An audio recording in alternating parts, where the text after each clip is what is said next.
Hi, I'm Dr. Gurkirat and I am here to introduce to you the concept of Orthoguru. I have been in education for more than 20 years and what I have realized is that once the lecture gets over, the student forgets everything.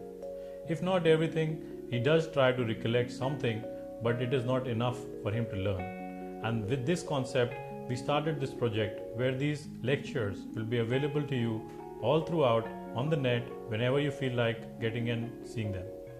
This is a concept which is truly of the today's world. It is supposed to give you a hands-on experience and you will have the chance to maybe give us your feedback and interact with the so-called teachers on the net. And this concept is brought to you by orthoguru.com. It is a very small podium, it's a very small platform to begin something wherein we hope to impart education especially related to orthodontics, which is my field, which is the life that I live. It's orthodontist. This will be a series of lectures divided into a particular format which is generally followed by all basic textbooks, and that is going to impart a sequential order of lectures, and you can access them individually or as part of a package. And that is what we want you to do, is refer to them as and when you require to see or learn something more about a particular topic. They are topic based. You will have a directory of sorts which you can choose from, and depending on the length and duration of the lecture, you will be charged. I think the concept is very innovative, and I hope that people who are contributing to this will give a lot of chance and scope for the young students. Introduction to orthodontics. See, we are going to start with a small concept and try to build it up with the word orthodontia. It is a combination of two Greek words meaning ortho, that means right, and dons mean teeth, and that is what it means, right set of teeth, but in the right alignment and stuff like that was added to it at a later stage. In 1911, Noyes defined orthodontics as the study of the relation of the teeth to the development of the face and the correction of arrested and perverted development. We have to realize that he has used 2-3 words which are very pertinent. He's talking about the face, he's talking about development, and he's talking about correcting either the development or correcting what has gone wrong during the development. The next definition, which was widely provided, was provided by the British Society of Orthodontia, and they proposed the definition which included orthodontics includes the study of growth and development of the jaws and face, particularly the body generally, as influencing the position of the teeth, the study of the action and reaction of internal and external influences on the development, and the prevention and correction of arrested and perverted development. So as you see, in the 40 years that elapsed between the two definitions, the concept evolved further and the face and the smile became the center around which the growth and development had to be churned around so that it was related to the jaws and the teeth. The ABO, or the American Board of Orthodontics, gave the next definition, and they defined as the orthodontics as the specific area of dental practice that has in its responsibilities the study and supervision and its supervision of the growth and development of the dentition and its related anatomy, along with anatomic structures from birth to dental maturity, and influencing all, including all preventive and corrective procedures of dental irregularities, requiring the repositioning of the teeth by function of mechanical means to establishing normal occlusion and pleasing facial contours. So as you see, the development or the definition has evolved even further to involve the teeth as well as the surrounding structures.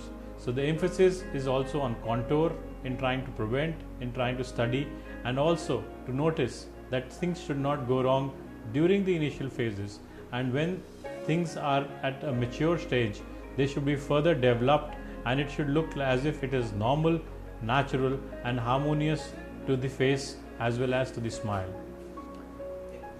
The next question that we need to answer is, why should I study orthodontics? As a general dentist, as a student of dentistry, why should orthodontics be a subject of focus?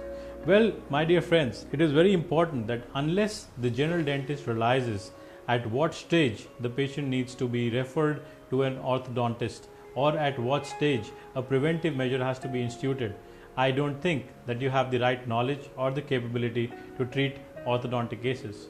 And it is very important from a perspective of the patient that he is given the right options at the right time, because growth, as you know, is irreversible.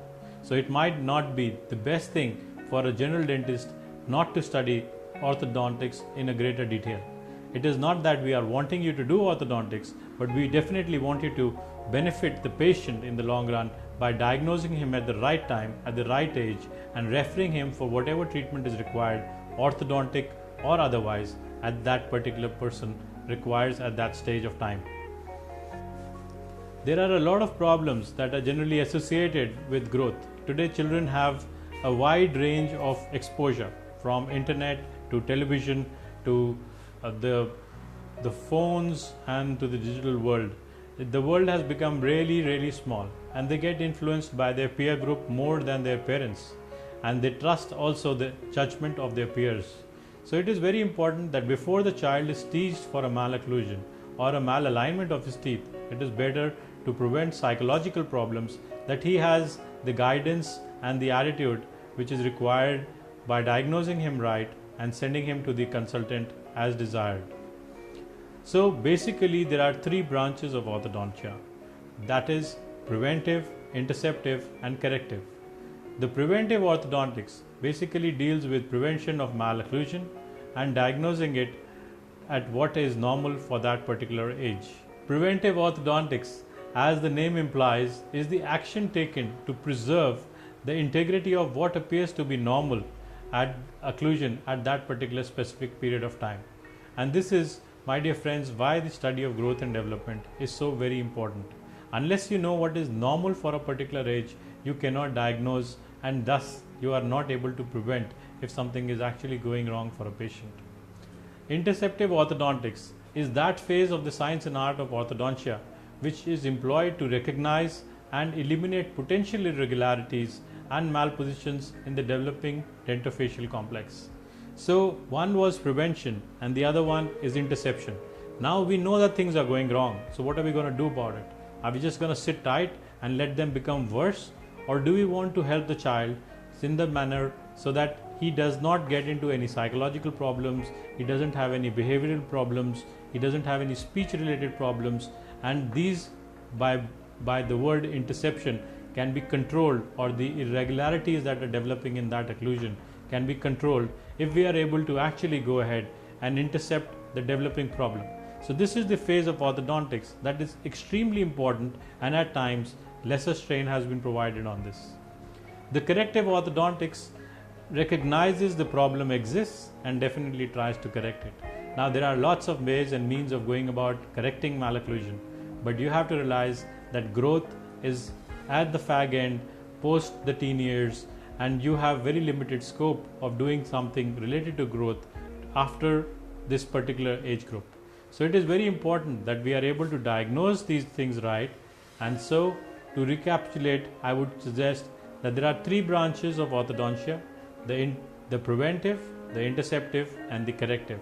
The corrective lasts the longest and has now gone into where we can actually treat adults and do a lot of work using various newer appliances, which is very beneficial to the patient in the long run. But the preventive and the interceptive ones are the ones which actually should decrease the intensity of the malocclusion, if not be able to prevent it completely. So what are the aims of orthodontics?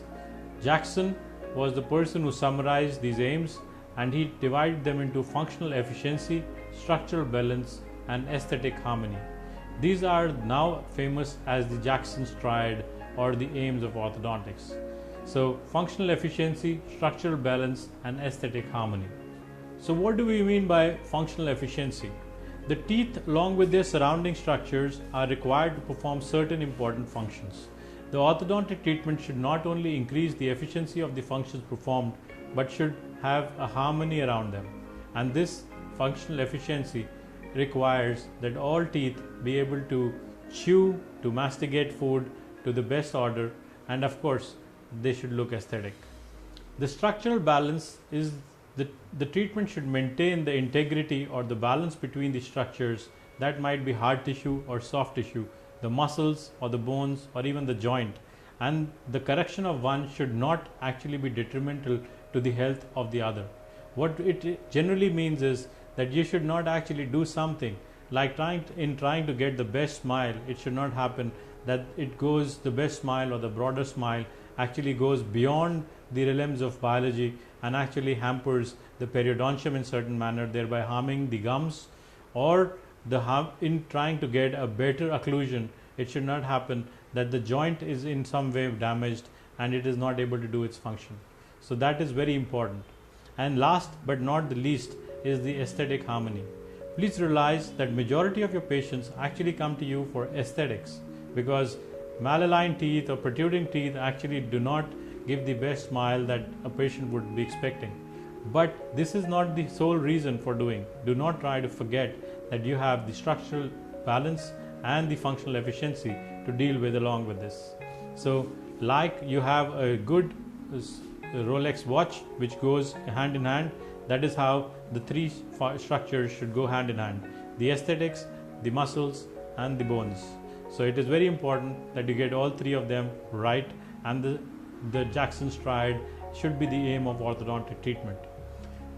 Next thing is the scope of orthodontics. Orthodontics treatment is aimed at moving teeth, achieving orthopedic change and altering the soft tissue envelope. This has to be done together. It is not a singular thing. So don't expect that if you move teeth there will be no change in the smile. There will be a change in the smile.